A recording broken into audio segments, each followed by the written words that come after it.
88.1 The Burg, your music central. Welcome, everybody, to What to Watch Weekends. My name is Nathan, the host of What to Watch Weekends, and I'm going to pretend like I wasn't being crazy a few seconds ago, and I'm being very serious. That giggle you hear there, it's from my very special guests with me on the show today. Could you please introduce yourselves? Because if I do it, I will do a bad job.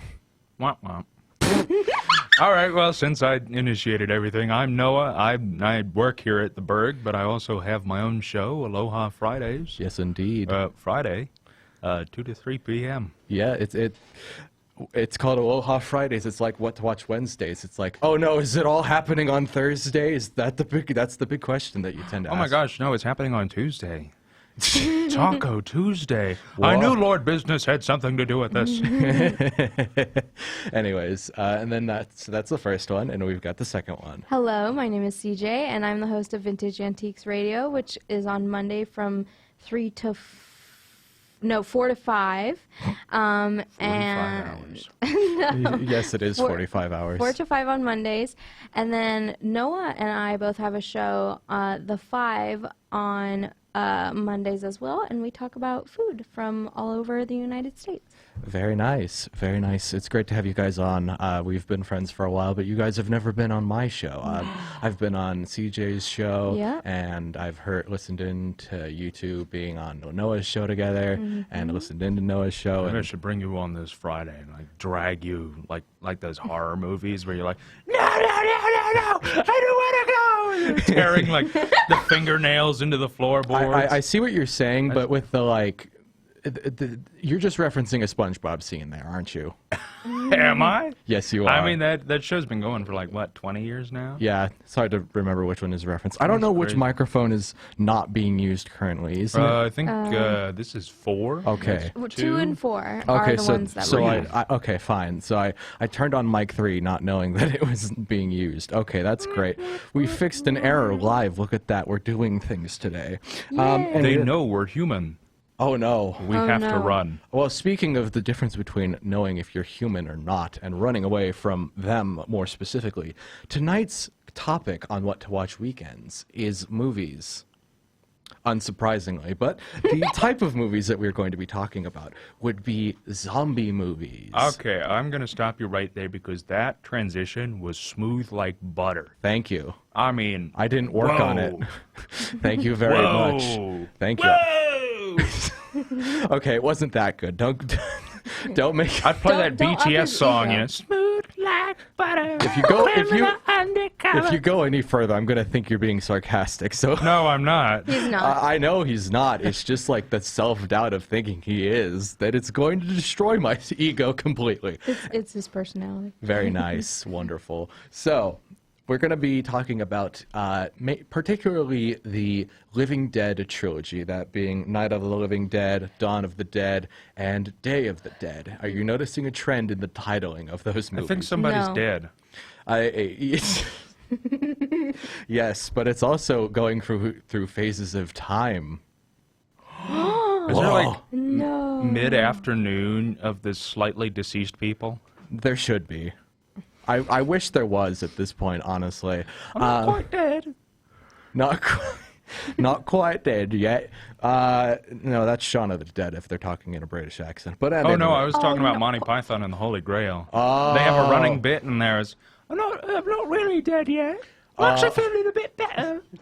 Yeah, that tracks for Monty Python. At any rate, It's on Netflix. I think we've waffled out about for quite a bit too long, haven't we? At any rate, let us jump into the first one, that being Night of the Living Dead from 1968. Available to watch now on Max or on Wikipedia, fun fact, because this movie is in the public domain. You can watch it literally anywhere legally.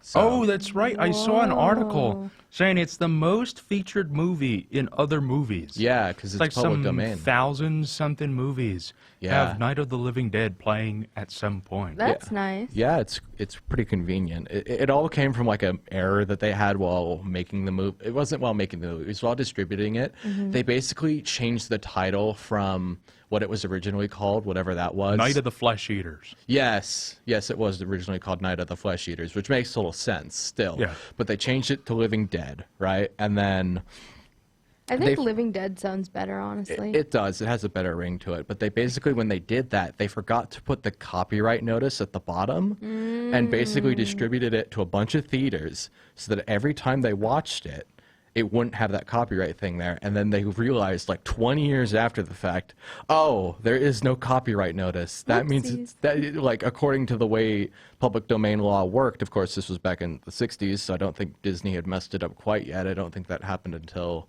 maybe the 80s. I'm just spitballing there, but Disney probably didn't get involved. So public domain law was like, no copyright date, public domain. The public now owns it. Yeah. Let's go. I own Night of the Living Dead. It's mine. I own Mickey Mouse. Yep. You know, Batman's about going to to be in mention the that. public domain in like 10 years. That's horrifying. They have Batman. Oh, dear. Which Batman? Probably The first Batman. Yeah, that from would, the 30s. Yeah. Oh, dang, we don't get to own Adam West. That's unfortunate. So, Well, you got to wait till the 2060s. fair. Oh, nice. Man, we're really good at waffling around, but that's All right. fine. Night of the Living Dead. Night of the Living Dead. Thank you for that impersonation of the corpses that come back to life in this movie, ghouls. kicking off the plot. Yes, the ghouls, not the zombies. But essentially, ghouls come back to life in rural Pennsylvania, and a group of people hide in a farmhouse to avoid being eaten. Pretty standard stuff. Pretty easy to get hooked on the basic premise of the thing. And before we go on, so it's funny, we're all three of us were friends, Yeah. and you guys came over to my place on Sunday of this Yes. week specifically, and we watched this movie together. Yeah. And I remember having fun with it. Yeah. It was the second time I'd seen it. Had you guys ever seen it before? I personally haven't. I think I did, but I either had a really bad fever or I had just come home from something. And it's one of those, it's like, oh yeah, I know I've seen parts of the living, Just Night no of the Living memory Dead, of it. but it's like, Yeah. but yeah, no, so that was the first time I really had clearly seen it, because I know Right. I've seen it before, Yeah, but it's just my memory of it was so spotty I couldn't definitely. really put it together. Yeah, fair enough. Well, for me, it was like the second time watching it, and I think I remember when we were watching it, CJ, you said that it would have been great to watch it late at night. We were watching it like Yeah. mid-afternoon. Midday, Like yeah. 3 o'clock. Yeah, and I can say with confidence, the first time I watched this movie, I ended it around like 11 o'clock at night. Yeah, that's like perfect. It, yeah. it was incredibly perfect because I was like, there's no way this is that scary. It's from the 60s. Yeah. And then I go to bed going, that was horrifying. Yeah. That was like eerie, and I can't sleep anymore. This is messing with my brain. Well, yeah, and it was intense too. Oh, yeah. It has a really good amount of tension, especially as I feel like a lot of older movies do tension a little bit better than a lot of modern movies. It's because they don't rely on jump scares. They rely Yeah. on like making it just feel. It's also because of the black and white. The Yeah. black and white contributes significantly to the overall feel of old horror movies specifically. And I remember seeing, because it's public domain, I remember seeing someone on Tubi did the best thing ever where they colored the movie, Oh, and it looked awful. yeah, no, I bet.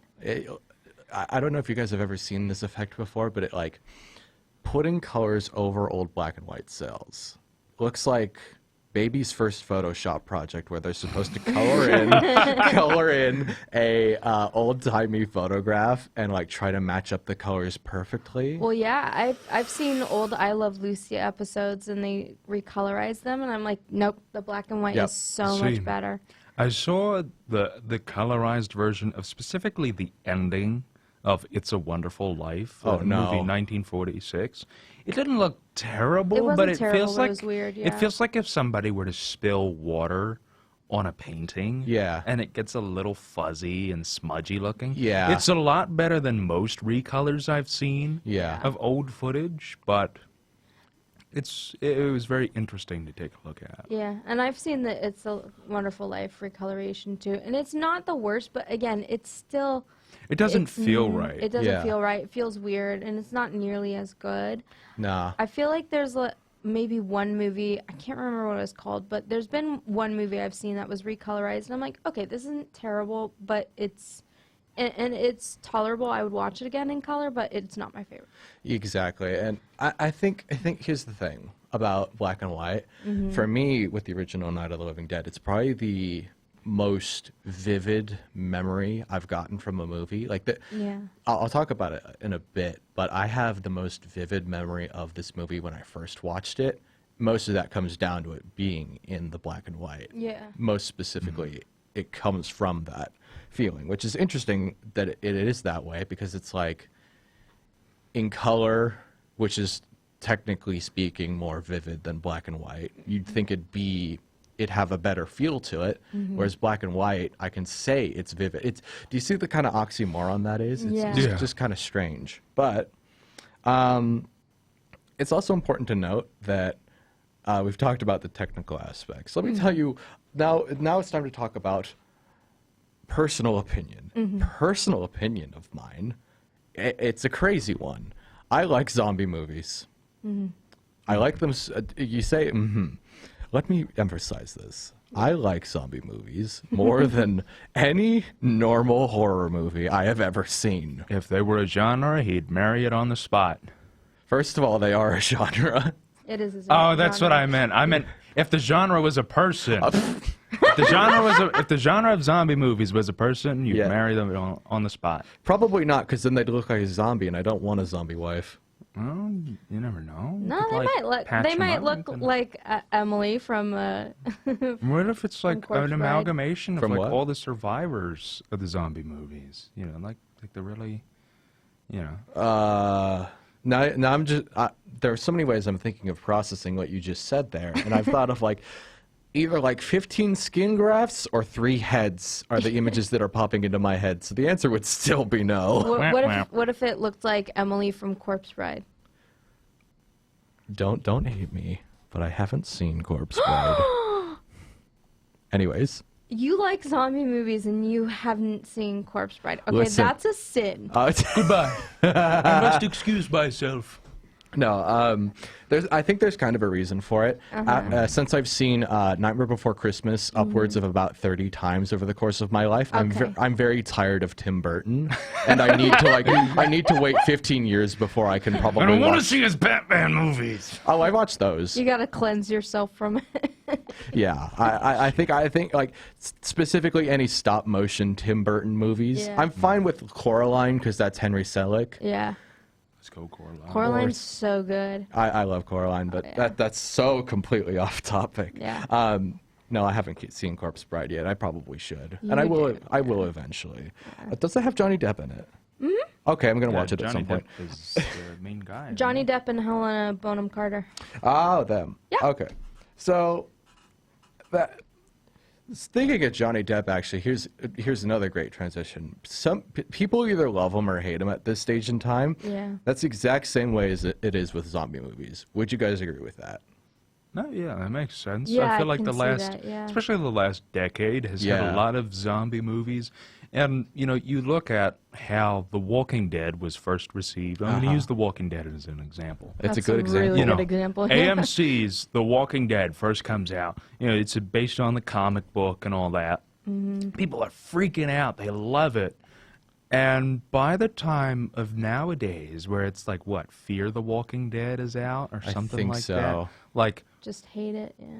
everybody do the Walking Dead kind of thing. Thriller night. It's kind of a dead genre. You have stuff like Army of the Dead. Dead genre.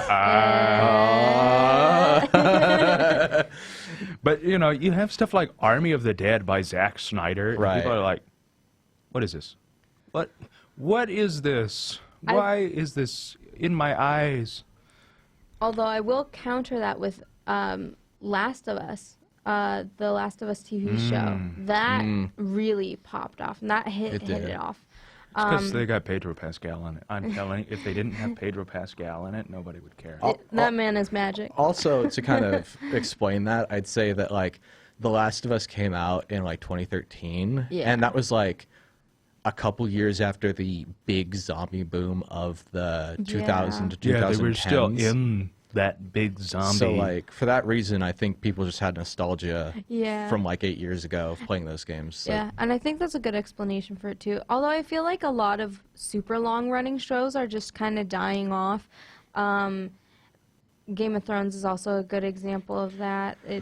I know they have ice zombies, but I really don't want to get too off topic Yeah. with Game of Thrones because that's a complete... Well, they do have those ice zombies, the walkers. Yeah. The Oh, ice, no. the ice fellas. Fair Those enough. are technically zombies. Fair enough. That's fair enough. So you're But it's kind of not a on- zombie It's not a movie. zombie. It's Yeah. zombie. I think we really get off topic here. But Wait. I just realized something. So What? zombies. I will say there are still some zombie projects that people are catching on to. Uh-huh. You know,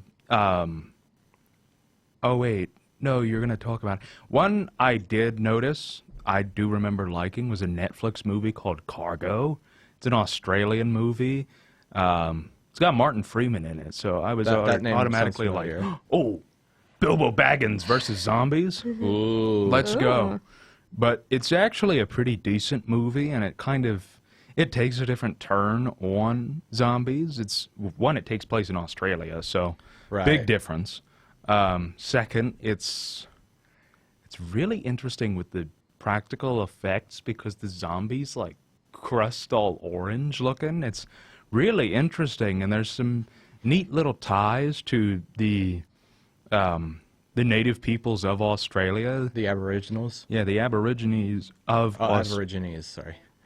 Aborigines, whatever you want to say, of Australia, the natives, and they get tied into the story on how they're fighting the zombies. It's really kind of a cool movie, I think. It does sound interesting, but I mean, I think we've gotten so off topic. It's completely fine because it does go a long way in proving one point.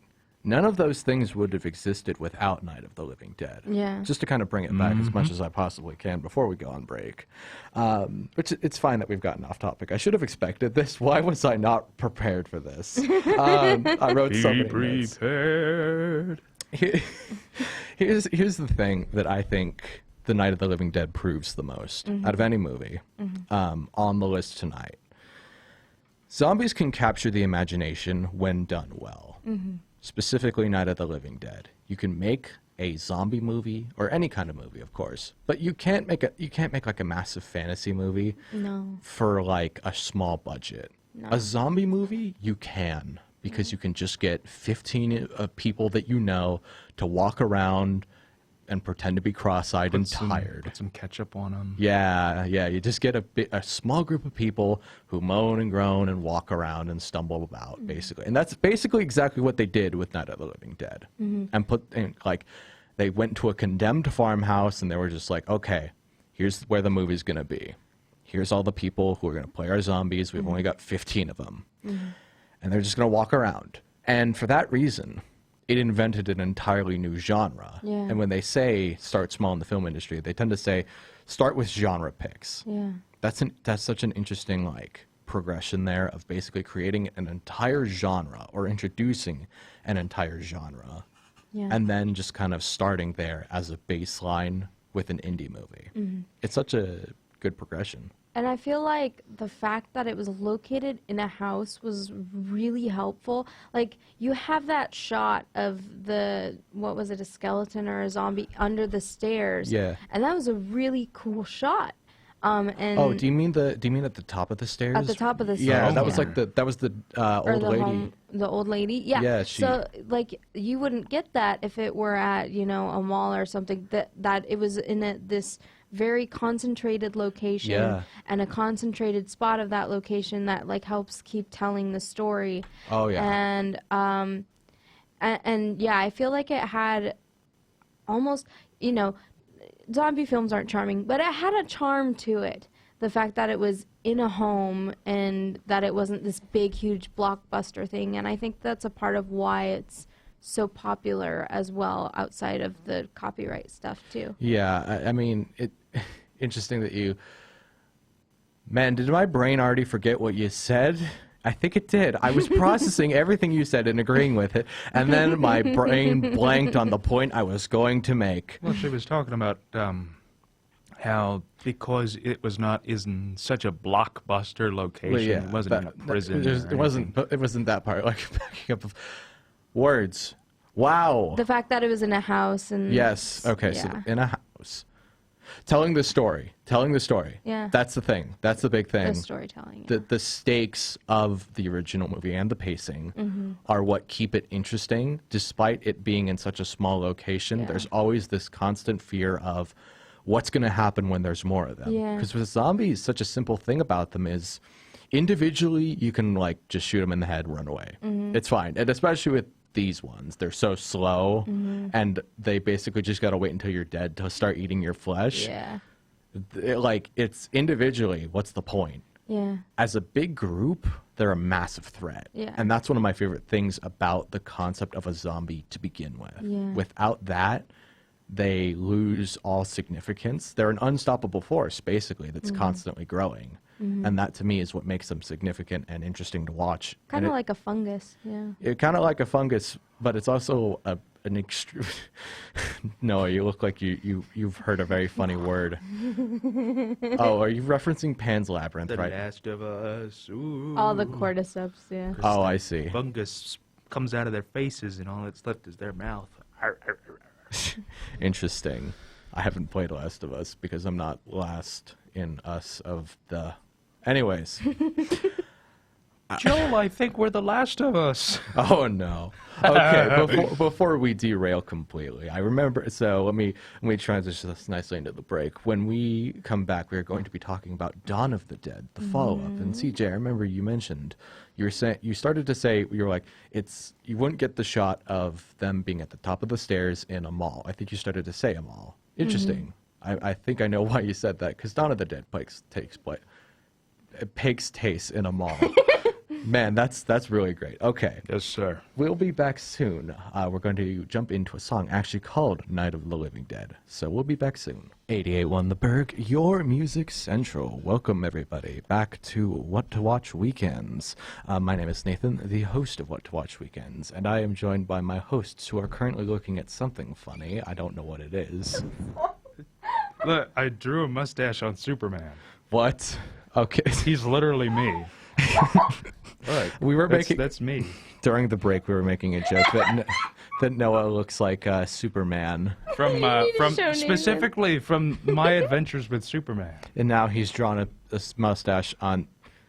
Yeah, your hair is curlier than that drawing, but I mean it is kind of. I have the sweater. I can wear that. I'm gonna wear that outfit tomorrow to church. Men. If I take a picture, I'm gonna send it to you. Okay. I'm gonna send it side by side. And you're gonna see it. get the picture of it. Fair enough. All right. I think okay. So we've started off up top.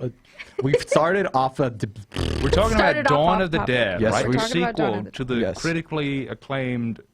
It was critically acclaimed, right?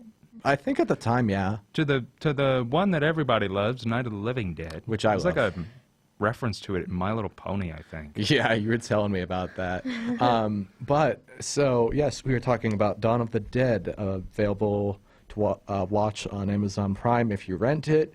Don't. Jeff Bezos has money enough of money. Also, the movies from 1978. Why didn't I mention that before the Amazon thing? I don't know. I haven't Wow, ordered these Star things. Wars is older than that. Because Because don't ask me to know what year Honestly. the original Star Wars came out in, because when I tried doing It that was the last 1977. okay. Anyhow, Anyhow, I had a brain fart the last time I tried to remember what year Star Wars came out in. Vane Bart. Fane Bright, yes indeed. So, following up from The Night of the Living Dead, we have Dawn of the Dead, as it follows a group of 4 survivors who make camp in a zombie overrun mall, a shopping mall specifically, not Mall of America, which I heard is not even a mall, which sounds like a scam. Wait, no, I'm thinking. Never mind. We're not gonna acknowledge that mess up. I was gonna say there's the mall. There's the the D.C. Mall, the Washington Mall. That's what I was thinking of. And I Yeah. remember there was a story that one of my tour guides in Washington D.C. was telling. No. It's like they're like, "Where's the shopping mall? It's the Washington Mall. Where's the mall?" No, it's there like the is no mall. Smithsonian's and stuff. Great place to visit. I would say go visit there, but It's not a mall. it's not. There's It's not not a a mall, Target yeah. or a Walmart there. But hear me out here. All right. There's a mall in Dawn of the Dead, and they go to it. I know it's a surprise, especially considering you guys also watched this one with me as well on Sunday. Do you believe it, Noah, that there's a mall in here, even though This feels malicious. There's malicious intent. Anyhow, The dad jokes I've already started. yes, indeed, they weren't already going. No, the really bad ones. Oh, Chugga, choo choo. The train has left the station. very nice. So, as we push off and start this train, I gotta kind of back up and break the brakes on the train, because on my Wednesday review, I kind of screwed up my review just a little bit. Not actually screwed up, more so. I just didn't mention something that I really wanted to, because I got really excited talking about the movie and just kind of skipped over it in my notes, which tends to happen. And I wanted to talk about it here. Specifically, as I put it in my notes, in order to rectify my crimes against analysis. That's a very harsh way of putting it. Oh, But, no. but one thing I didn't mention was the comedy in Dawn of the Dead, the original. I'm sure you guys remember specifically. In comparison to the original Night of the Living Dead, there's very few lighthearted moments to break up all the action and all them boarding up and like figuring stuff out. The funniest thing that really happens is like in the first 10 minutes where we get the brother of Barbara, the main female character throughout the movie, and he's like, "Oh, they're coming to get you, Barbara. They're going to eat you." It's not funny. It's not funny. And then all of a sudden, that man shows up and Grabs her, and then he tries to fight him, and then he just gets knocked in the head. It's not really all that funny after that, because then he just dies. In comparison, have you guys? Let me ask you, audience, the listening crowd, have you ever wanted to see a zombie walk into a guardrail and fall into a pool? Have you ever wanted to see that? Have you ever wanted to see a character who got bit in the leg by a zombie be wheeled around in a little wheelbarrow? And it's just like this little green one. And he's got machine guns and all that. yeah. Oh, that was so funny. Yep. Like, there's comedic relief. There's some moments of relief and probably some snide comments here and there that were really and also the parts where they turn on the music, the like shopping center music, Yeah. and all the zombies are just marching around to it while you just hear this like doonka doonka boonka dinka boonka dinka boonka dinka. It's just like Oodalali, what a day. yes, indeed. Hey, yeah. I think it's called Muzak is what it would be called. I think that's like weird background, like elevator music, basically. Is like Essentially, yeah. daily background music. That makes sense. But that's kind of one of the things that I think separates it. And I also really talked about the surreal nature of Dawn of the Dead, but I just kind of said it over and over again, expecting it to kind of eventually manifest into an actual critique, just saying it was surreal over and over again. I did eventually get there by saying, Hey, did you know the surrealism was very surreal? no way. Wait, it was there was cereal? I didn't see Captain Crunch in there. Ah, dang. I wanted Apple Jacks. Anyways, so Noah, for those of you who are just listening, Noah just keeps looking at the camera and opening his mouth really wide, and it's mildly it's mildly distracting. It's but cereal. It's surreal. It's Very serious information. I did eventually get to saying surreal, why it was surreal, which was there was this odd acceptance of their situation within the context of Dawn of the Dead, because it Yeah. follows news reporters. But I didn't mention the music at all because I forgot about it, Yeah. which is funny because objectively speaking, Music is a big part of that film. it's crazy. Yeah. It's so weird and out there at certain points. It's so like Yeah. trippy. Yeah. In a good way, in a very good way. There's a reason for that. The music, half of it, at least in the original version, I'm sure it's pretty distinguishable which one is which. Half of the music is made by this Italian progressive rock group known as Goblin, which I'm sure you kind of remember what it sounded like. These like synth like swoopy noises. Oh yeah, it was very strange. Yeah, I'm sure you can imagine a band called Goblin making music like for that. sure. So I told you also that the movie was produced by Italian director Dario Argento. Dario Argento was known for the I forget what they're called specifically. This basically genre of Italian horror movie, giallo. That's what they're called.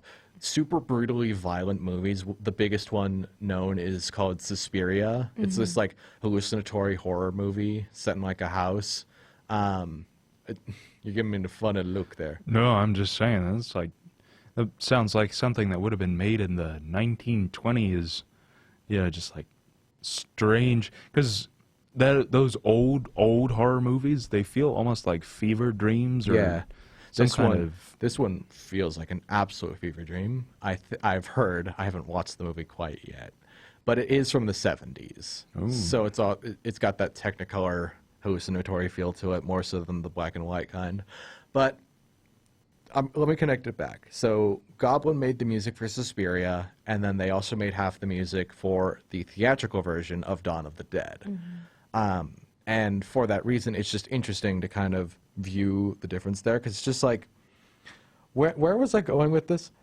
Oh, yes.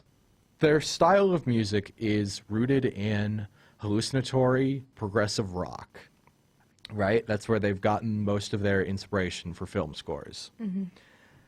For me, I personally love progressive rock, and I love synthesizers, specifically 80s and 70s to 80s. This was in 1978, so it's like just on the cusp of the 80s specifically, and I love 80s synth. And I love the surreal nature of stuff. I was looking at surreal images to make sure I actually like surrealism as an art style, and then I saw some guy basically wearing the exact same suit Noah is currently wearing, except instead of having a head, he just had a giant eyeball, and I was like, that's just literally me. Oh, I know what you're talking about. Yeah. Yeah. I would the music from that movie, does that line up with the image of an eyeball?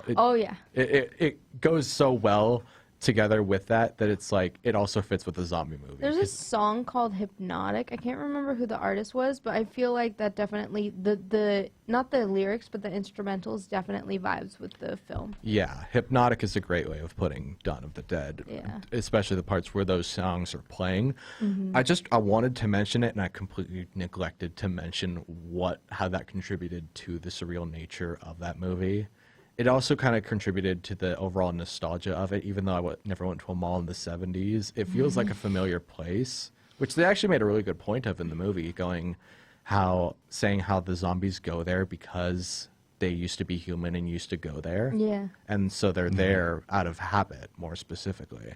If anything, I don't want to sound like an internet person, but I think the mall from Dawn of the Dead is a bit of a liminal space. If I had to wager a proposal, or if I had to say words in a sequence of events that made sense, which I can't seem to do ever, do you guys agree with me?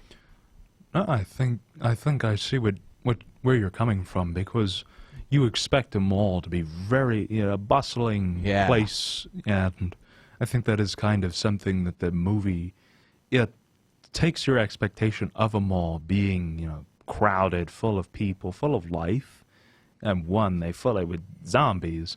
But once they get the zombies out of the mall, at least until, the motorbike gang shows up, the mall feels very unusual. It feels like the kind of place that you'd go into and you'd think, oh, this is great, but about a week or two in, you'd start losing your mind. Yeah. And I also feel like you're talking about the zombies feeling familiar in the mall, and I feel like it's somebody out there probably would say it's some kind of critique on strip malls and things like that, oh, the rampant effects of capitalism. Yes, indeed. Something like that, something along those lines. I can see it, but then it's like, oh, here's an interesting message about Yeah, overconsumption. By the way, when that zombie gets exploded, he looks like a can of paint falling from 10 stories up. Yeah. Boom! I see the direction you're going there, and I half agree with you, but I also think that, like, as long as the message isn't directly tied to the zombies, you can definitely tell a message with a zombie movie. Like, keep in mind that the original Night of the Living Dead came out in 1968. One thing I never even remembered, because I don't know my history perfectly, was that while they were filming that movie, Martin Luther King Jr. was assassinated. Yeah. And keep in mind that the main character of Night of the Living Dead is a black man who is extremely... He's a goat. He's greatest of all time, for those of you who don't know what goat means. Yeah, no, but he's fantastic. He's fantastic, but he's also, like, very adamant. He's very immovable, and he's the most actionable person in the movie. Yeah. And they kind of continue the trend with Dawn of the Dead about that kind of social commentary, because they do have a black character who, in the first half of the movie, basically has to go to the slums and cap people in the head who have turned into zombies but are from these partially marginalized groups. Yeah. And I would say, Noah, that, like, I see where you're coming from in that with a zombie movie, sometimes the effects can be goofy. Sometimes it can possibly detract from it.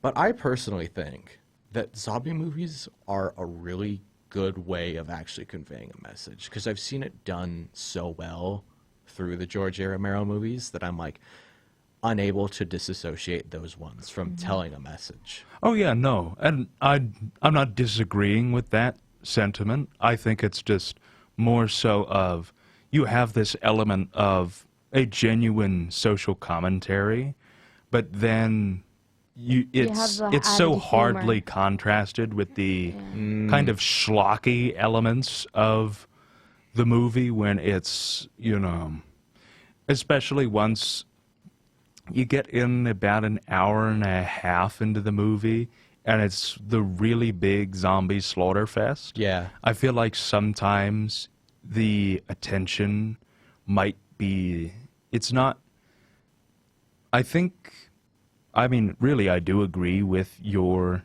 idea of zombies being able to be a catalyst for a greater message to be told. And I think it's a shame when they're not used as that. Yeah. But I think it's also how that is handled with the overall tone of the movie. Because, again, you have moments that are really like, oh, my goodness. But then immediately it's so kind of over the top. Like tonal whiplash. Yeah. That it feels like the edge of, hey, this is a serious message, is suddenly lost. And I think that's something that the original does. That's a problem the original doesn't have. Yeah. Because it's kind of serious all throughout. Yeah. There's maybe one or two little, like, oh, we're okay. No. Yeah. And here it's an interesting point to keep bringing up, and I don't want to sound like I'm repeating myself and flogging a dead horse to absolute oblivion. But I think most of that whiplash feeling that you're describing, it doesn't exactly, it takes the edge off of the commentary aspect. But you do have to admit, tonal whiplash is a lot more surreal. It's a lot more interesting to very disorienting in that way. Yeah, I do agree. I think it worked for the film. I think the first, like, 30 minutes or first, like, 20 minutes, whatever time gap that opening bit that I talked about, I think that was a bit, like, disorienting in a way that felt a bit over the top. But I feel like once they got to the mall, it worked. Yeah, personally, I liked the opening 30 minutes more, but that's just me. I think it was necessary after having finished the film for it to be present, but I think it was just so much going on. We couldn't even, like, figure out why are these characters which characters are the ones we need to focus on. Right. Oh, they're introducing this whole news station, and then, okay, which characters at the news station are we supposed to focus on? And that wasn't really made very clear from the get-go, and I think that was kind of, I feel like films can do that, and it's purposeful, but it felt a little bit like, oh, where are we going with this? Right. For me, personally. Yeah. I should kind of back up and say that all three of our opinions are obviously valid. Like, I do appreciate your willingness to talk about that. No, I do see where you're coming from with that. I do agree that it does take the edge off. For me personally, being a person who really likes surrealism and also zombie movies, seeing a surreal zombie movie was just a perfect combination for me. And for you, like, that, it's a good point. It does take the edge off of the social commentary in a way that works for me, but may not be as effective as the first movie. I can definitely agree with that, and I can definitely say that as much as I liked Dawn of the Dead, it's not as good as the first movie at its inconsistency. Yeah. And I think also one thing I really want to point out about that first one, despite it not having as many funny moments, I think it doesn't get, like, it doesn't depress me. It's you don't feel like, you know, awful at the end of the film. Yeah. It's more of this is a film that makes you think pensively, and it's not as weighty for the second film, but I do think the humor, it needs to be there for that film specifically, for the second one. If it didn't have the humor, it just wouldn't work for the way that the storytelling, the way that the cinematography, the way that the writing worked, and the direction. Yeah. So I think that film definitely needed the humor that was there. Interesting that you bring it up, because I was wondering if I was going to talk about this topic. There are multiple versions of Dawn of the Dead. Yeah. It's interesting that I did bring up Dario Argento and one of the versions of the movie. Oh, it's fine. We've got a 2-hour show. Oh, that's right. I'm so used to my slot being 1 hour, and it's like, oh, it's 57. I got to get out of here. Oh, no, that's fine. No we're going to be here until 10, folks. Hope you guys are ready to enjoy. So Dawn of the Dead has multiple versions. We've got the main one that we watched, and then we've got a recut version by Dario Argento. Yeah. I could see an advantage to the movie because it has all of the music done by Goblin, which sounds interesting, as in, like, all of the music is super trippy. Because half of the music that was used for the original version was from a stock library that was kind of more big, brassy 1930s Hollywood music, which you could tell the difference between. But there was also there's also the difference. It's interesting that you bring up the humor's kind of needed, because this one gets rid of all of the humor. It's just all of the horrifying stuff, and it cuts down the movie significantly because of that. And I could see it either working or not working. Yeah. From the way you were... Well, I think it would work. Well, with that music change, then I think it would work for sure. But if it had the stock music in it, I don't think it would work. Yeah, and it's also interesting that there's a longer movie version of it that is a lot more intimate and focused, and it's like the director's cut, quote unquote. It's a lot longer, and it's all stock. It's all stock music instead of all the Goblin music. Yeah, I don't think that would work. I don't want that one because it doesn't have the Goblin music. That's the fun one. Goblin That's music. the thing. And it's what makes the film I feel like. Yeah. That music is essential to that film. Definitely. I think it would be really weird without it. Definitely. I will say here's one complaint. Unfortunately, none of the versions change this, and we will be going to break very soon. Don't you worry, ladies and gentlemen. But I wanted to bring this up very quickly. I didn't bring it up when we were watching it. Did you guys think that the ending was Deus Ex Machina to absolute Get Out? No. Really? Really? I feel like... no, I can see that. I can see that. Because it's... Oh, no, wait. He suddenly gets through the zombies. When we saw the mob... Oh, what's his face? Daryl? Steven? Oh, I was thinking Steven, of just the gal who got out. I was like, no. I was thinking of the guy, Peter, the black, yeah. the other black character for this movie, he was set up to die by his own hand, right? Yeah. And then in the last minute, Yeah. he just takes the derringer that he has pointed at his own head, factual statement, points it at zombies, runs out the room, grabs the ladder, jumps up it, and jumps onto the helicopter as it's taking off. Yeah.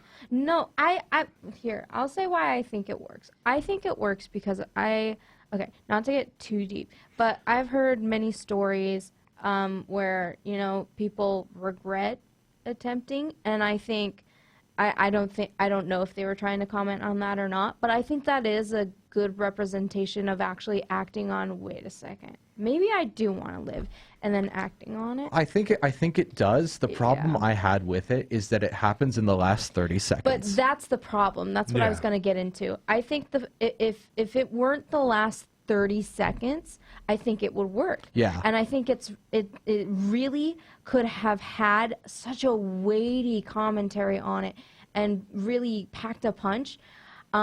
I think they could have gotten it, if it were just even 30 more seconds, I think it would have worked. But the fact that it is less than a minute in, and then they're coming in, and then he's like, oh, I got to yeet out of here, Yeah. It's a bit too close, but I think for what the film is, for me personally, it works. While watching it, I was like, oh, whoa, that was quick. But thinking back on it, I'm just like, I think it for what it is, it works. In concept, I think it works. Again, my problem is just the time span. The timing, And speaking of the timing, ladies and gentlemen, we've gone 2 minutes over the 9 o'clock mark. We will be back after some more break with a few songs here and there. We also have to play legal for legal reasons. But we will be back soon. Stick around. Your Honor, I didn't do it. The data was free. You're never going to hear the context. 88.1 The Burg, your music central. Welcome back to What to Watch Weekends, everybody. Ladies and gentlemen of the listening audience, thank you all for tuning back into What to Watch Weekends. My name is Nathan, the host of What to Watch Weekends, and my guests for tonight, but you are unofficial reoccurring co-hosts, because theoretically you guys will be joining back in later in the year, hopefully. Theoretically. Oh, I think I turned off. I turned on the wrong microphone. Microphone 3 is really giving me a hard time tonight. Anyways, I want to be at the show, said microphone 3. Fair enough. I keep Yeah, it's pressing. all lonely. Oh, look at Bring that. it over here. Bring it over here. Turn No, it I refuse. We don't have enough time. Before we continue on with the show, would you guys like to introduce yourselves, or would you like to remain an enigma? I'll be enigmatic. Whoa. Justice. Okay, at any rate, how about you guys do? Yeah. Yeah. But yeah, worries. no. Do you want to go first this time? Sure. I'm CJ. I'm the host of Antiques Vintage Radio Show, which is from 4 to 5 on Mondays. Yeah, because then I have back-to-back shows. And then Noah and I here have the 5 on Mondays as well, from 5 to 6. And yeah, I visit Nathan, and Nathan's been on my show before. And Yes. Yeah. And this is the first time you guys have been on the show. This is the first time we're on the show. Yes. And my name is Noah. I actually work here at the Burg. I do the News Central 9 to 10 a.m. Monday, Wednesday, Fridays, those mornings. And then I also do another show on Fridays, Aloha Friday, from 2 to 3 p.m. on Fridays. Don't let the name fool you. It actually happens on Sunday. That's not true. No, it's He's not. lying. I am lying. Oh my gosh. He bears false testimony. Oh, dear. But you know what I don't bear false testimony about? The next What? movie we're going to be talking about on the show. What is it? We've been talking about Night of the Living Dead. Yes. Then we talked about Dawn of the Dead. Mm-hmm. Now we get to talk about Day of the Dead from 1985. Dia de los Muertos. Yes. 1985, available to watch now on Plex or Tubi. So, the basic plotline is as a follow-up to Dawn of the Dead. I just realized I sound so serious when you guys are trying to have fun. At any rate, it's funny that you mentioned that Day of the Dead, because they never actually do say the Spanish pronunciation of it. It doesn't have any skeletons in it or any references to Day of the Dead. I don't say sugar it because I skulls. always butcher the pronunciation. That's fair. I didn't want to try it because I think I would butcher it to Yeah. even more. But what? Butcher. Butcher, yes. Butcher and butcher. You butcher it. Belly butcher. Nice. The boys. The boy. So, as a third entry into the into the Living Dead series, directed by George A. Romero with Night of the Living Dead and Dawn same of the guy. Dead. Yeah, same guy. Good for him. Yes, indeed. He Wow. did it like for 3 decades. That's amazing. It is. And there are 3 other ones that we're not going to talk about because I didn't want to watch There's them. more? Yes, there's 6 of them. What is this? The Dead Guys cinematic universe? Yes. Directly. But at any rate, Day of the Dead from 1985 is Yeah. also by him. And we have a plotline following a group of people kind of contained within a military base. Oh, That's crazy. that would be the perfect one for you Me? Yeah. Why? to watch. Wait, is it, how about you explain? Somebody just tried peeking in through the door back. There's other people in the station. What is this? Oh, humans. Look. Oh, there are other Wait. humans. Oh, okay. It's oh, okay. Yes, jump scare. my worst fear! Yeah, Nathan Anyhow. is not a human. No, I'm not. I'm a robot. How dare you? It's not a tumor. We haven't even gotten to the rest of the plot summary. So they're stuck in a military base. Do they Yes. have like Apache helicopters? No. Or whatnot? Oh. Yeah, I know. I was they thinking, have like, one helicopter that they just fly around. Mass- So no once tanks? at the Mash beginning. cross zombies. No, Are there's you no kidding? tanks. That'd be Oh, insane. It's boo. just people in a bunker underground. Oh, And we that's have boring. yes, it is boring. Let me tell you. This is just about scientists and soldiers working in a base to survive. Oh. But they don't work well together. Oh. Okay, you want to hear my official opinion on this movie? You guys haven't seen this one, right? Yeah, we haven't seen it. Good. Don't watch it. Okay. It sucks. I am deflated. I'm sad. Look, I was sitting so happy. So and- depressing. Oh, wow, what a wasted opportunity. I haven't even My- seen a second of this movie. And immediately, the fact you say they sat in a military base, I'm thinking, okay, great. They've got all this opportunity to, show what, Play around like, with the base. squish the zombies with tanks, like, set them on fire. Use or, nukes. Do Uh-uh. something. Well, that would be interesting. That last I'm one. going to say that Stick around later in the show and we might talk about something that does use nukes, but we'll get into that Godzilla. later. Oh. No, we're still talking about Zomzilla. Zomzilla. I'm sure it's happened in, like, a DC comic or something. I'm sure it has. Okay, so here's something so funny to me about Day of the Dead. I kind of already did a perfect job reviewing it on Wednesday. That doesn't mean I'm going to stop talking about it because there's a couple things that I wanted to specifically mention with you guys. And that is, there are 2 problems with this movie. 2 sound like a few number. A few number. That was a sentence. Yeah. Some numb. There's some bub. Bubner. There's a character named Bub in this movie. No. Is he named by Wolverine or something? No. What's up, bub? No, there's a zombie named Bub. That's a zombie. Yes. This is like in the original Jurassic Park novel, how they have a baby Triceratops. He Is- gets the name of, like, Steven or something. This feels like a Barbie movie. Barbie zombies? Like, Bub is such a Barbie branded type name. Yeah. I'm telling you, I think that should be the sequel to the Greta Gerwig Barbie movie, Barbie Yes. Zombies. And it's like G.I. Joe zombies. I was gonna say, isn't that what's the like Halloween themed Barbie doll things? Oh, like you mean Monster, the Monster High? Yes. Yeah. Monster High. That's what I was thinking. But okay, to tell you right now, Bub is one of the reasons that this movie sucks. Oh. I like Bub. so the zombie is one of the worst. What? He's cracking up that a zombie is the worst zombie part of is the one of the movie. worst parts of the movie, and It's- that's it's- the whole point. That's getting people into seats. Yep. So let me tell you something. I love Bub. Okay. But he sucks. Okay. Follow You need me. marriage counseling.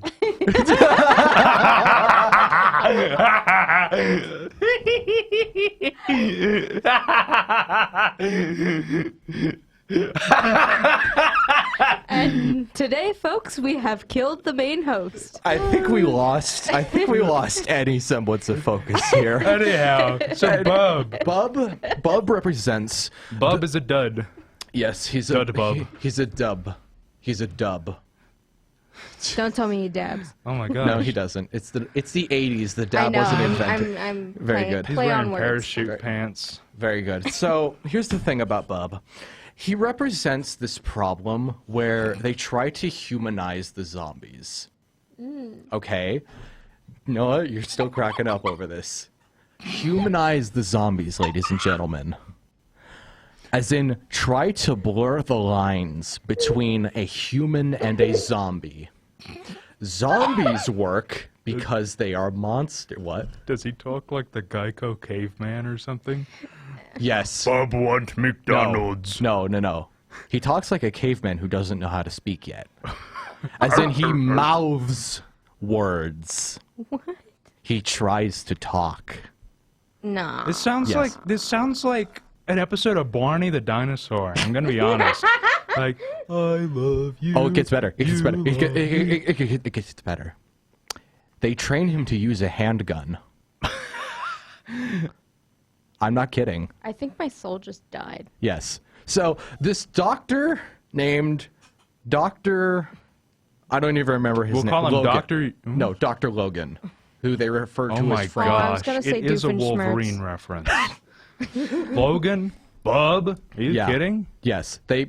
Dr. Logan trains this zombie to hold a handgun in a military facility where the soldiers want to kill the scientists. Okay? Or they theoretically want to. Here's my problem with this. You didn't have a problem already? I had a lot of problems, but I've already gotten at it. Anyhow. The main problem with this is that it tries to make Bub a human.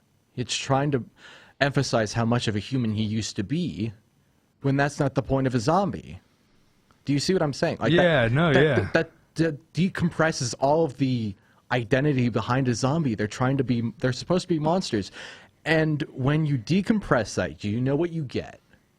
You get the most generic, cliched message of a movie ever. You should never watch Warm Bodies. Fair enough.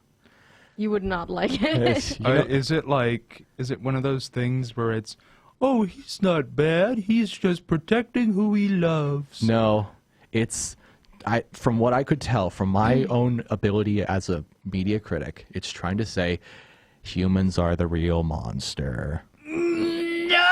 No! Do you realize how tired I am of that trope? Oh, that Last of Us show did it. The Walking Dead did it. Day of the Dead is to blame. Don't you just love that message in a zombie movie where we have dead humans and it's kind of We're right? going back to Beauty and the Beast, people. Yeah. Beauty and the Beast. Gaston was the real monster. Beauty and the all Beast did along. that better. Whoa. At least they did it Had well, like, no one slick as Gaston, no one stick as Gaston. yeah. And I eat dozen eggs. Anyways, When I was a lad, I ate 4 dozen dozen eggs eggs. every morning to help me get large. anyways, do you see the problem with that message though? It's so overdone. It is overdone, yeah. Especially in a zombie movie, it's right there to do. Mm-hmm. It's too easy. And I don't feel like I should have to tell the guy who made Night of the Living Dead that you shouldn't do the most generic message ever. Am I wrong for thinking that? No, not at all. For Night of the Living Dead and Dawn of the Dead. Come on. I mean, we've had a lot of great directors as of late kind of produce really bad films, and it's really disappointing, honestly. Megalopolis. Gosh. Yeah, I remember that story. Yeah, it's a great one. At least I heard yeah. Alien Romulus was actually pretty decent. That and wasn't was made by good. Ridley Scott, though, was it? No, yeah, I thought he was produced, or like he was like a bigwig on it, at least. I know he absolutely bombed with Napoleon, but Oh, gosh, Right. Napoleon is one of the worst things I've ever seen in my entire life. Never, Okay. People who haven't watched it, don't watch it. Napoleonic. I'm a that's like Naples. one of my favorite flavors of ice cream, personally. Okay, I used to it's a call good it Napoleon ice cream. I thought it was Neapolitan. It's It is Neapolitan, but Okay, I we're called getting it off track. We're I getting called it off. Napoleon. We're getting off the rails again. Here's my second problem. My second core issue with Day of the Dead. The soldiers are the equivalent of just a bunch of bags of rocks in terms of intelligence. So stormtroopers. Yes. But they have better aim. That's basically what it is. They're just stupid and really annoying to the scientists and just like unable to cooperate. Do you realize how well the first two movies did the concept of a group main character? Mm-hmm. They managed to make 4 people more interesting through their collaborations with each other and not have one be the central focus. Yeah. Day of the Dead doesn't do that very well because half of the main cast is just a bunch of annoying people who are dumber than a piece of firewood. That sounds like thing- the in jokes between all the branches of the real U.S. military, where they all have their different ways of calling each other dum-dums. Yeah. To put it nicely, Yeah, but imagine this. Imagine the director's clearly trying to make a point that the military sucks, but he doesn't know how to like How to emphasize or Yeah, approach it. It's just Articulate it. the military are Articulate, idiots yeah, because that's they the can't word. tell that the scientists are doing science and just look at it and go, "Speak English, science person," because they're, and keep in mind that this is the military known for their perception of things in front of their face. I and think they have that's to kind of act. funny though too, because there are scientists who are in the military who Yeah. are officers. when you realize that NASA, which launched us to the moon, was founded by the military. Yeah. Mr. Romero kind of I don't- slipped on a banana peel. I'm fine with it. It's in a, there's a missile silo in this base. That's Are funny. they that in you Montana or what? I don't know. It's funny. It's just I didn't mind Day of the Dead, but I didn't exactly like it. It's kind of, it feels like Not your favorite. not my favorite, and it kind of sunk. Brain rot. Literally.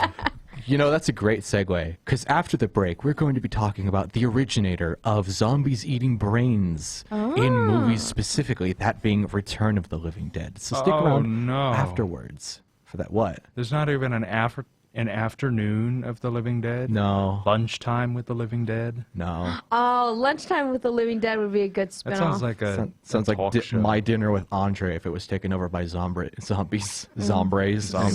Anyways, okay. Sombrero. Stick around, everybody. 88.1 The Burg, your music central. Welcome, everybody, to What to Watch Weekends. My name is Nathan, the host of What to Watch Weekends, and I am joined by my Friends. I thought you were about to friends. say hat, and I I was got about really to say concerned. I was about to say Hests, which was a mix of Hess. co-hosts and guests. Ah. But I'm That's joined. right, Hess. I'm joined by my friends today, J.C. Penney and No. That's No, crazy. J.C. Penney. J.C. Penney. But you call yourself CJ. At CJ is reversed is JC, and then I think JC Penney. I think I'm gonna fall out of this chair if I'm not careful. At least you didn't Have go. you ever heard of claim jumpers? I have. Yeah, there was a hat that had CJ on it, and my parents put it on me when I was a baby. Nice. Yeah. Very good. So Wait, that's the restaurant, isn't it? yes. Yeah, okay. Yeah. It's the one surrounded around like, what's it called? Food. That's where we're leaving it. Yeah. We- Prospecting, that was it. yes. Yeah, that's the word I was thinking. Well, Like mountaineer. Speaking of prospecting and something that is not related to prospecting even in the slightest, we are jumping into the next movie that we will be talking about tonight, that being Return of the Living Dead from 1985, available to watch on Tubi. Oh, not too long ago. Nah, actually, funnily enough, it came out the exact same year as Day of the Dead.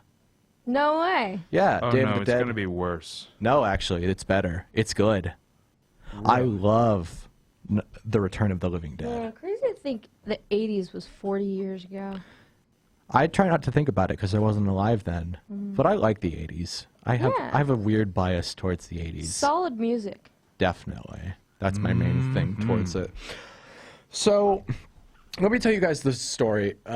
Actually, this is probably going to track really well. Funny that you bring up music, actually. So, imagine a group of like 8 teenage punks, right?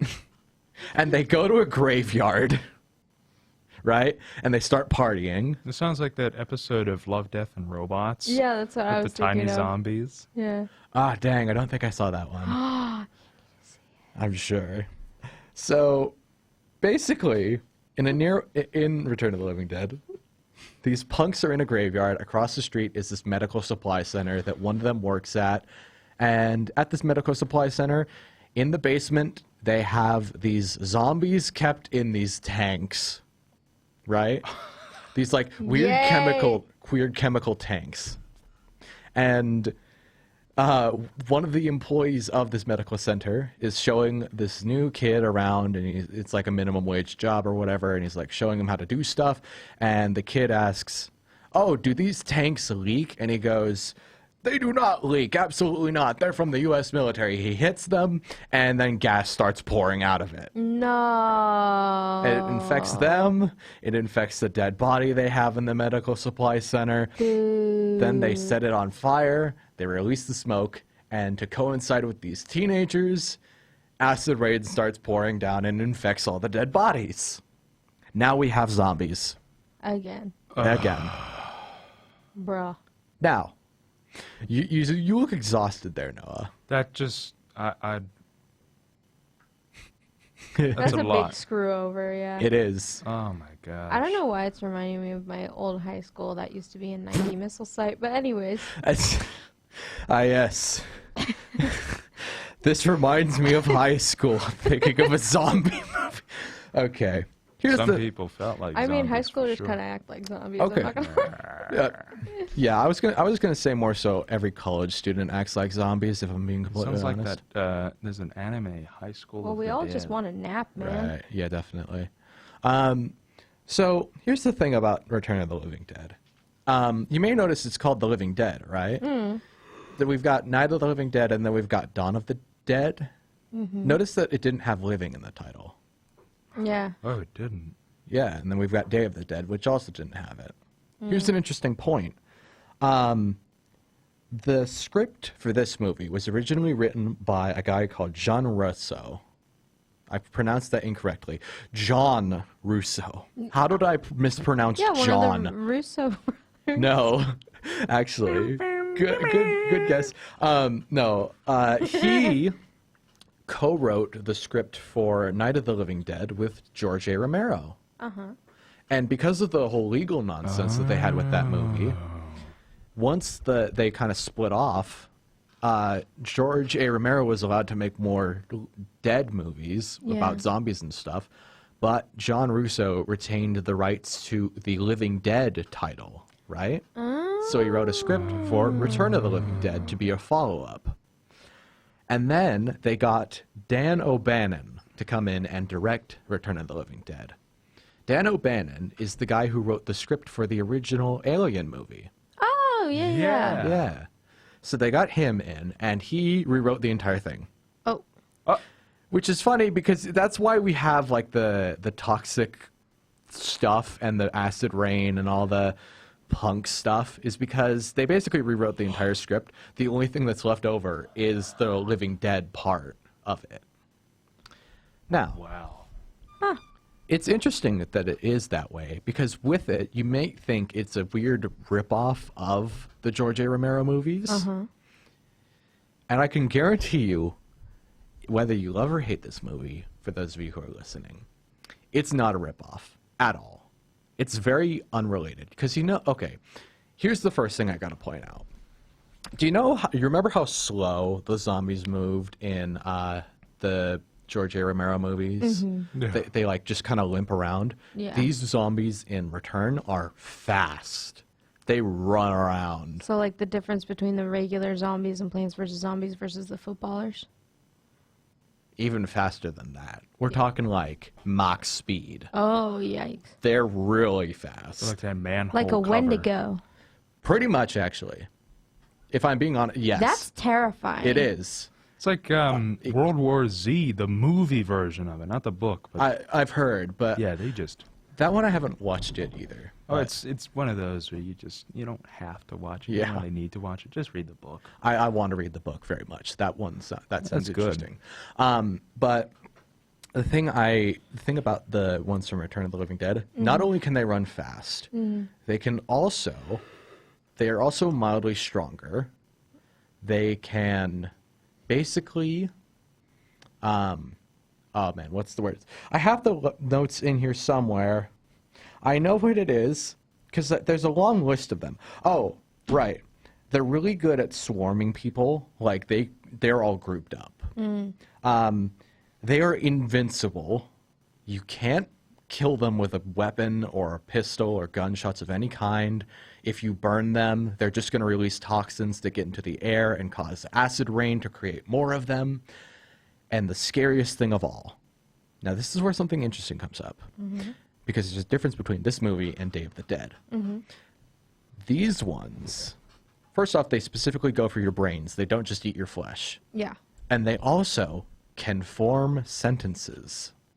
They can talk. So they can... Oh, my gosh. So they could just pretend to be your mom outside. Jimmy, come in. Well, no, get the groceries. their voices don't sound that disorienting, but they don't gain the ability to like mimic your voice.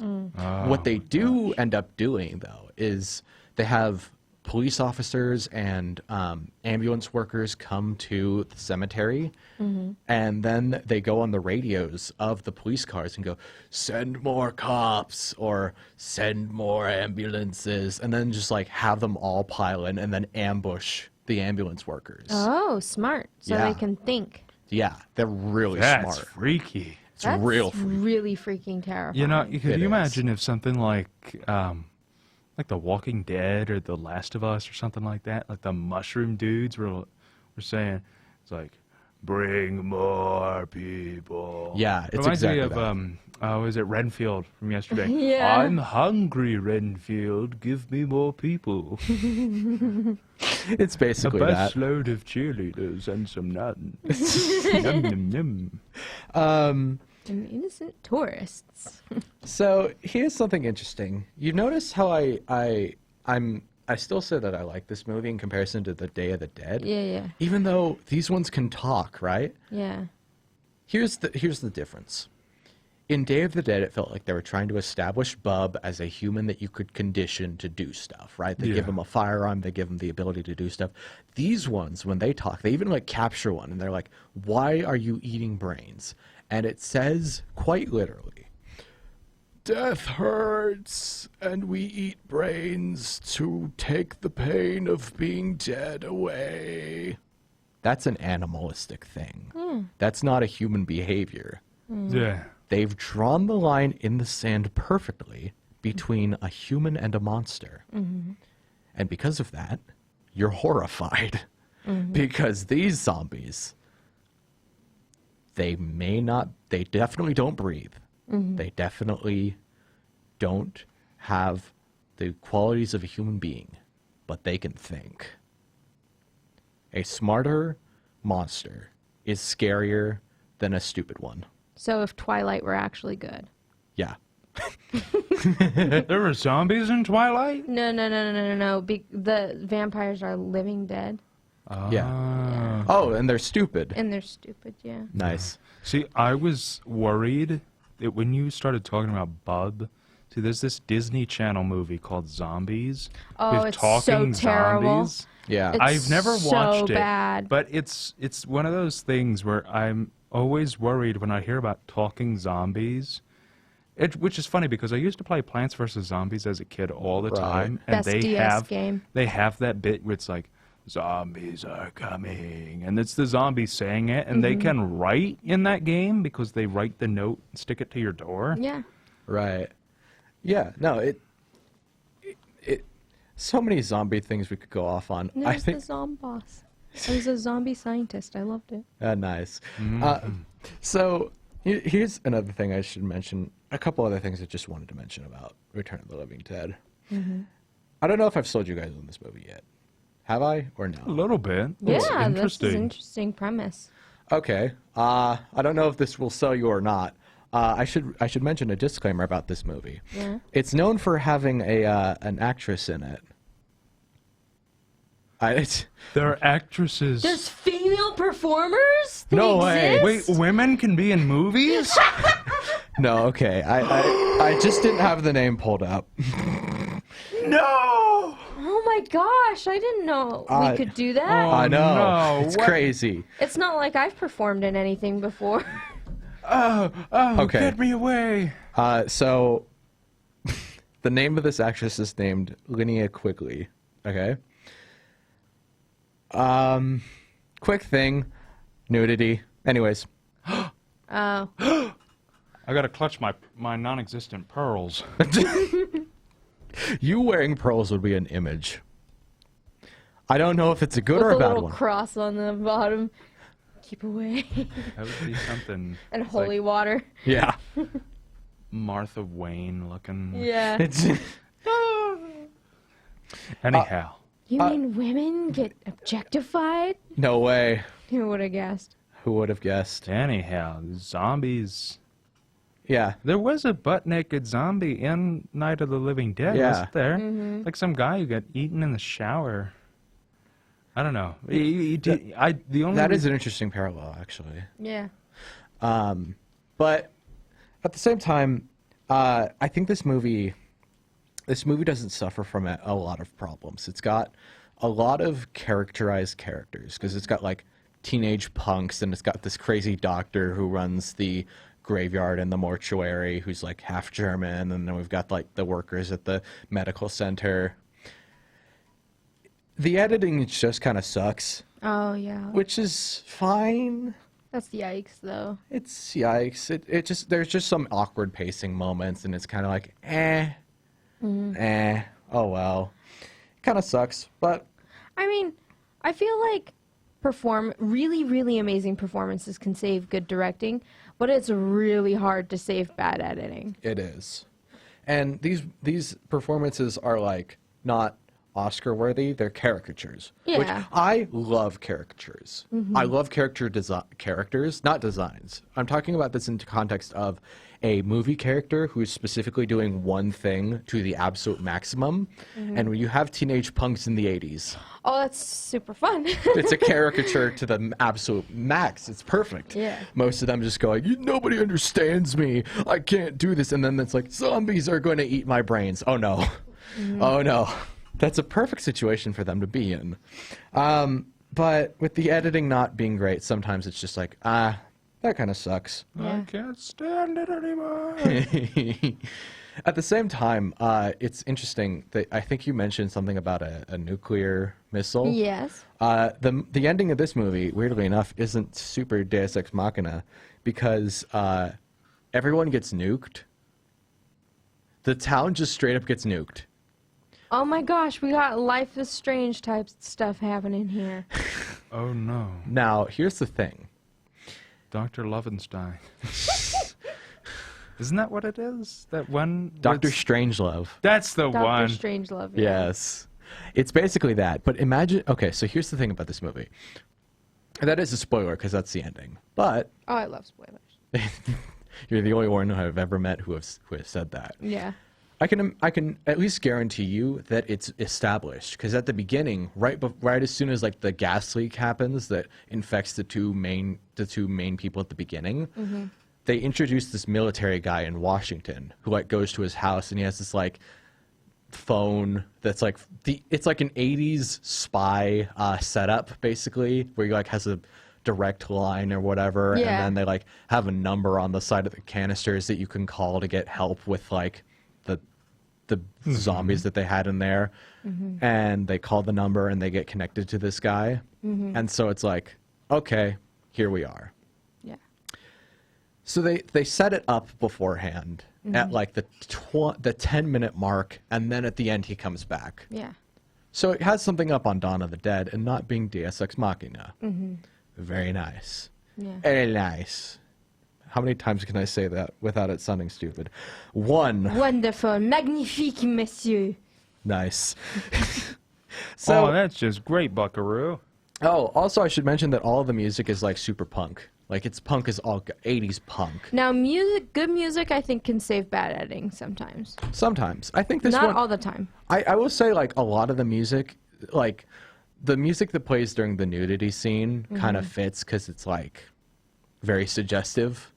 So it makes sense for that reason. But a lot of it is very rockin' and, like, very kind of bumpin' in a way. And it's not, like, death screeching. It's like that kind of glam rock, Yeah. Motley Crue, Yes. 9 Inch Nails sort of thing. Yeah. Yeah, it's a bit more along those lines, I'd say. Yeah. And for that reason, it's got a leg up. It's got a style and a feel to it, and it's very clearly a very clearly a cult movie. It's also interesting that this was the first one that introduced the trope of zombies eating brains. Really? It was, yeah. It's that new of a concept. You say that like the 80s weren't 40 years ago. Well, 40 years isn't that long ago compared to, like, how long film has been around. True. Well, film has only been around for, like, what, And film hasn't been around long, yeah, about 100 and something years. 30 years? Yeah. 140 years? My head is spinning from the concept of time. Help me! Well, my family is on the, I love you family. My family is on the older end, so 40 years is nothing to me.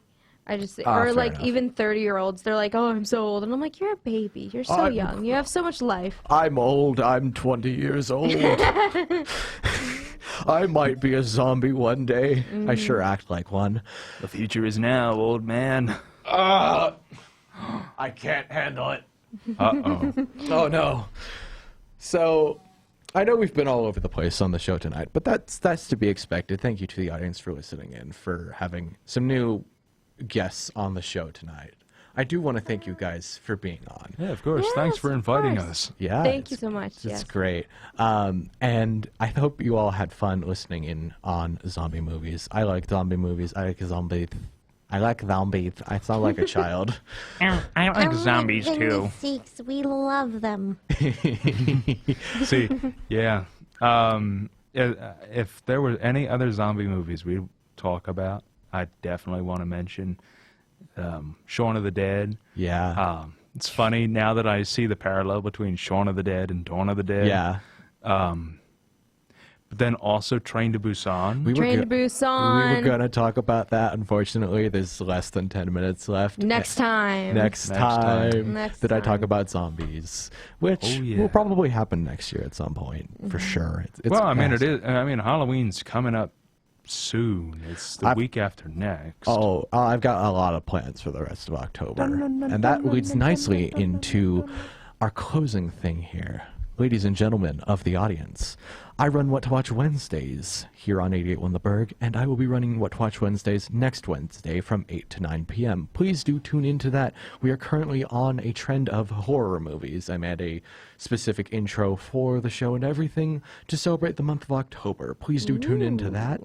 And if you guys want to plug your shows one last time, we can do that. I'm Vintage Antiques Radio Show, and I am on from 4 to 5 p.m. on Mondays, and then Noah and I are on from 5 to 6 on the 5, talking about food all over the United States. And Noah? Alrighty. Well, like I've said before, I'm a part of the News Central team. Monday, Wednesday, Friday, 9 to 10 p.m. Those mornings. And then also along 9 to 10 p.m. 9 to 10 a.m. Oh. Why am I suddenly messing up? I was it's so fine. straightforward for the entirety of this. And Oh, then, it's fine. I mess up all the time. ooh, yikes. 9 to 10 a.m. Monday, Wednesday, Fridays Very nice. in the morning. And then Monday evening with CJ on the 5. And then Friday afternoons, 2 to 3 p.m. with Aloha Friday. That's my own show, and kind of talking about whatever. It's more of a variety show than any specific topic. But we do like to chat about Hawaii when we find Hawaiian topics to chat about. Yeah. Hence the name Aloha Fridays. Because Noah is from Hawaii. Very Yeah, nice. good stuff. I wonder if there's ever been a zombie movie based in Hawaii? Dead Island. That's a video game, but it counts. Is it? Is it? I think based in Hawaii? I think it was. Dead Island is a video game, yeah. Yeah. Well, no, I meant as in based in Hawaii, but I think it I don't was. know. I have to don't know. look it up. I'd have to look it up too. Anyways. At any rate, for those of you listening, please make sure to follow What to Watch Wednesdays on Instagram at What to Watch Wednesdays, all one word, no caps, no spaces. Again, we'll be on What to Watch I will be on What to Watch Wednesdays next Wednesday, 8 to 9 p.m., where I'll be telling you what to watch. See you, everybody. Oh, I have to press the button to